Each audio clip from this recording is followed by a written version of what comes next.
My name is Michelle Brown.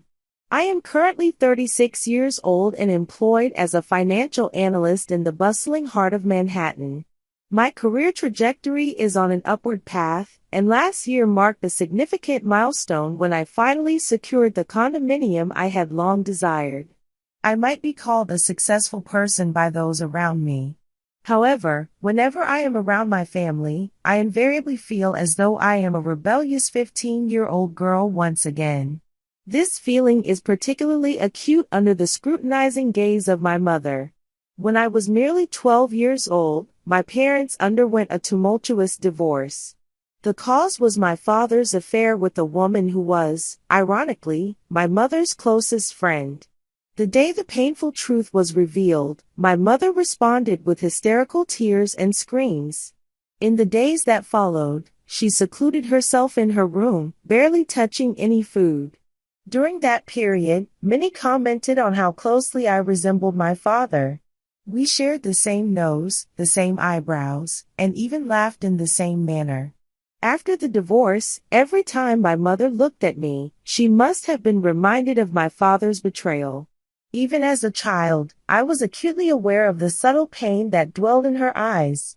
"Michelle, you really do look just like your dad," she would say. This was never meant as a compliment. Her words were always laced with a trace of bitterness. Following the divorce, my father relocated far away.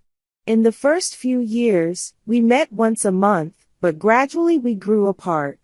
Now, our communication is limited to exchanging birthday cards. My mother remarried when I was 16 years old. My stepfather, Douglas, has a son, Anthony, from his previous marriage. He is 2 years older than me. After graduating from high school, Anthony spent 2 years dabbling in various part-time jobs and exploring what he called finding himself. Ultimately, he enrolled in college at the same time as I did. He went to a community college, while I attended the economics department at a state university on a scholarship. The difference in our educational paths deepened the rift between us. After graduation, I started working at a financial institution on Wall Street, while Anthony got a job at a local real estate company. Aware that my mother and Douglas were facing financial difficulties in their retirement, Anthony and I agreed to send them money. I sent $1,000 every month, and Anthony sent $200. However, Anthony secretly told my mother that all the money was coming from him. My mother completely believed this lie, thinking all the money was from Anthony. Although I had attempted to clarify that the bulk of it was from me, she dismissed the idea, insisting that Anthony would never lie about such a thing. Initially, this deception did not bother me. I was sending the money purely out of a desire to help her, not expecting any gratitude.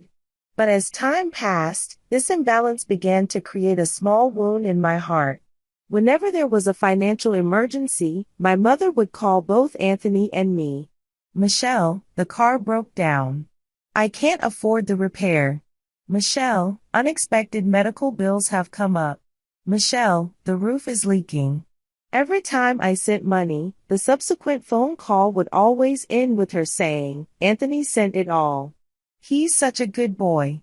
Confronting Anthony yielded no change. He simply shrugged and remarked, "Mom prefers to think that way."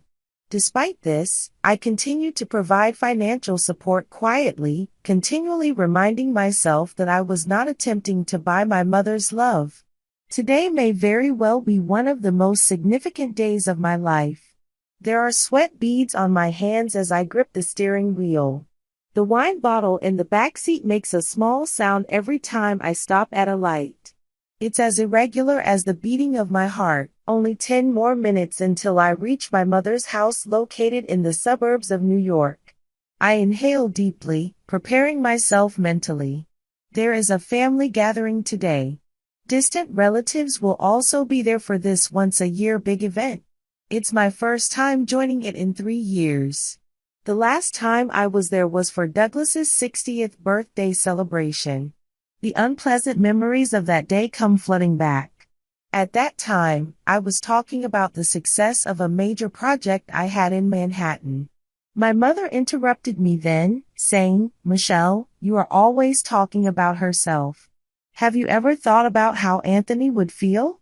When I fell silent, Douglas added, she's been like that since she was a child. Only thinks of herself. Embarrassed in front of all the relatives, I felt isolated. Afterwards, Anthony consoled our mother, saying, don't worry about it, Mom, as if I had been the one who had caused her distress. When I arrive at my mother's house, several cars are already parked. I park my car in the farthest empty space and pick up the wine bottle. Checking my appearance in the mirror, I straighten my beige dress and black cardigan, a simple yet elegant attire. My hair, a straight bob styled meticulously in the morning, is slightly disheveled by the wind. Taking another deep breath, I head towards the entrance of the house, which is already resonating with the lively chatter of relatives. As I opened the front door, I was greeted by the sight of distant relatives' children running around. Laughter from the adults echoed from the living room. My mother appeared in the hallway. Oh, Michelle. You've come, she said, her voice tinged with surprise. She must have sent the invitation as a mere formality, assuming I would prioritize work and not attend. Yes, I received the invitation from Douglas, I said with a gentle smile. I brought this, I continued, offering up the wine bottle. My mother took it, thanking me formally. Everyone's already gathered. Your name tag is on the table by the entrance, she said before heading back to the kitchen. The reception was as lukewarm as I expected. I approached a small table near the entrance. Small name tags were neatly arranged there. I began searching for my name. When I found it, my heart sank. The tag read Michelle Brown, and beneath it, in smaller letters, was the word parasite. At first, I thought it was a mistake. But there was no mistaking my mother's handwriting. I stood frozen, staring at the name tag. Then, a voice came from behind me. Hey, Michelle. Turning around, I saw Anthony standing there. He wore his usual safe outfit, a light blue shirt paired with khaki chinos. It's been a while, I said. How are you? Managing. The real estate market is tough, but I'm getting by, he replied. He glanced at my hands. You found your name tag. A flicker of guilt seemed to cross his face. Is this some sort of humor from Mom? I asked, keeping my emotions in check. Anthony just shrugged. She's been a bit sharp lately. Especially when she drinks, he said. I see. I stared at the name tag again. All the alienation I'd felt since childhood came rushing back. Showing off my school grades only to be met with a dismissive, well, that's to be expected. When I received a scholarship for college, my mother only said, good, it won't cost anything. When I shared news of a promotion, she changed the subject to, Anthony will be a manager soon too. I had never heard her say, I'm proud of you. I took a deep breath and felt a resolve harden within me. Today would be a turning point. Enough is enough. Are you okay? Anthony asked with concern. Yes, I'm fine, I smiled. Let's go to the living room. I want to greet everyone. About 20 relatives had already gathered in the living room. Aunts, uncles, cousins. Some I hadn't seen in years. I greeted each one politely. Michelle, you've grown up well. I heard you're working in finance. Isn't that impressive? When are you getting married? You're of age, aren't you? Typical conversations at a family gathering. I responded with a smile. I had tucked away the name tag in my bag. When it was time to eat, everyone gathered at the dining table. While serving food, my mother began to talk about Anthony's recent success. Anthony sold the biggest property in town last month. Wasn't the commission incredible? Anthony smiled modestly. Well, it was average. Always so humble. My mother's face lit up with a beaming smile. He also started going to the gym last month.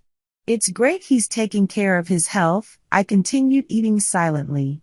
The days of hungering for my mother's approval were long behind me. At least, that's what I kept telling myself. How about Michelle? Aunt Courtney asked. How's life in Manhattan? Before I could respond, my mother interjected. She always seems so busy. She hardly picks up the phone, she commented. Working in investment banking is a battle against time, I explained. But it's fulfilling. Last month, I led a major project to success and received a bonus. You've become wealthy, then, my mother remarked, setting her glass on the table. But you don't have time to care for your family, do you? A moment of silence followed at the table. That's not exactly. Oh, I forgot, my mother suddenly stood up. I need to serve the dessert, she said, disappearing into the kitchen. Anthony sent me a look of pity, which I found hypocritical. He was complicit, too. As the meal concluded and it was time for dessert and coffee, Douglas stood up, glass in hand. I'm delighted that everyone could gather here today, especially those who traveled from afar, he began his formal speech. He spoke about the importance of family ties and proudly introduced Anthony's recent successes. My name was not mentioned even once. As everyone clapped after his speech, I slowly stood up, feeling my heart pounding. May I say a few words? I asked. My mother looked surprised. It was rare for me to speak publicly. Of course, Douglas said, returning to his seat with a slight look of confusion. I lifted my wine glass and took a deep breath. Thank you all for coming today. It's wonderful to see faces I haven't seen in a long while, I began. I raised my glass slightly. The last time I attended a family gathering was 3 years ago. Since then, much has changed. I've been promoted at work, purchased a condo unit of my dreams, and for the first time in my life, I've felt proud of myself. People around the table listened quietly. My mother gripped her coffee cup with a stern expression. But there's one thing that hasn't changed, I continued. It's the discomfort I feel every time I come to this house. The air in the room was filled with tension. Today, when I found my name tag at the entrance table, it is labeled parasite. I took the name tag out of my bag and placed it on the table. A few people leaned in, and small gasps of surprise were heard. At first, I was hurt. But now, I see this as a turning point in my life, I stated, slowly lifting my glass. Today, I would like to propose a toast to what may be our last reunion. The room fell into complete silence. Anthony's eyes were wide. My mother had gone pale. All these years, I've done many things in a bid to be acknowledged. Sending $1,000 a month was one of those things. What are you talking about? My mother interrupted. Anthony has. No, Mom, I said quietly. Anthony sends $200 a month. The remaining $1,000 has been from me for the past 5 years. Whispers of astonishment spread among the relatives. Anthony stared at the floor. But that's ending now. The last payment I made last month was the final one. And that's not all, I continued. I've also saved all the call records and remittance histories, because somewhere inside, I knew a day would come when they'd be needed. My mother and Douglas exchanged glances. For the first time, fear appeared on Douglas's face. I met with a tax auditor yesterday. It seems there are many suspicious aspects concerning Douglas's tax returns over the past 5 years. What are you saying? Douglas stood up. That can't be possible. It is possible, Douglas, I said calmly. The IRS is very interested to learn that you've been declaring my monthly payments as business consulting fees to reduce your taxes, I explained. My mother looked at Douglas with a confused expression. What are you talking about? Douglas's face turned red. Sandra, I'll explain later. Explain to me, now, my mother's voice trembled. Is what Michelle is saying true? The room fell silent. It's a joke, right? My mother asked with a trembling voice. A joke? I chuckled softly. About as funny as being called a parasite. I downed my glass in one go. And Anthony, I turned to my brother-in-law. The authorities are also investigating your activities at the real estate company, particularly the suspicions of providing false information to investors. Anthony's face was drained of all colors. Michelle, what have you done? I've only told the truth, I said. I have all the evidence about the funds you swindled from the elderly last year. I accidentally discovered a few months ago that my client's grandmother had invested a significant amount in Anthony's company and lost the money. Upon investigating, I found several other victims. Using my financial industry knowledge, I had meticulously gathered details of Anthony's real estate transactions, collecting evidence of false investor presentations and document forgery. Anthony tried to stand in protest, but I raised my hand to stop him. That's enough. All the evidence has already been submitted to the authorities. You will be hearing from them within a few days. I picked up my bag and stood up. The meal was delicious. Goodbye. Then, without looking back, I left the dining room. As I exited the house, I felt a strange lightness. It was as if I had been freed from a burden I had carried for years. I got into my car, started the engine, and began to drive back the way I came. A few days later, the expected developments began. The news reported a major fraud scandal at a local real estate company. Anthony's name and photo were displayed, revealing that he had targeted the elderly in investment scams for years. Anthony's fraud was well planned, targeting not only the elderly with investment scams but also involving inflated real estate values and forged documents. A week later, the tax audit against my mother and Douglas intensified. They had declared my payments as business income, avoiding significant taxes and also recording various fictitious expenses. My phone was flooded with furious messages. From Anthony, an email full of indignation asking, "Why did you do this?" From my mother, accusations that I had ruined the family. From Douglas especially, a message filled with selfishness. Michelle, what were you thinking? As a daughter, it's your duty to support the family financially. Do you understand what I've done for you? I let you live under my roof, provided meals, and ensured you never had to worry about tuition. I've never done anything wrong to you, yet why involve me because of your grudge against your mother?